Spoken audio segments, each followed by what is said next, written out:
A bola sobra com Rodrigo Souza. Centraliza, vem para Brian Borges. Uma bomba, é gol! Gol!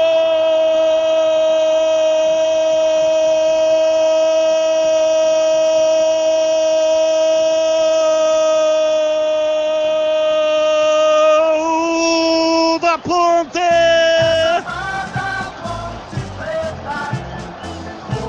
Na marca de 2 minutos passados, segundo tempo, a Ponte trabalhou essa bola no ataque, ela chegou no Brian Borges, de pé direito, uma paulada, o goleiro Thiago Gonçalves tocou nela, ela tocou no poste e bateu no fundo do gol, bateu lá dentro e fez... A bola gosta de rede, é de rede que a bola gosta. Que golaço! Brian Borges faz a torcida da Macaca vibrar, vibrar, vibrar, vibrar. Da pele até o osso. Dá-lhe Ponte Preta, dá-lhe Macaca, dá-lhe Ponte Preta, dá-lhe Macaca.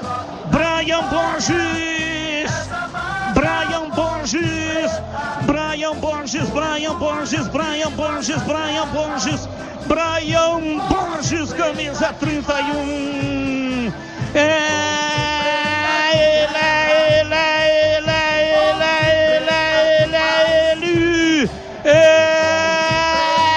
Ele, o autor do gol, abre o placar do jogo no Majestoso, no lendário Majestoso, com um golaço. Ponte Preta 1, Guarani de Bagé 0. E o detalhe do gol vai ser o Pedro Pecinato. O detalhe é a inteligência e a calma de Brian Borges.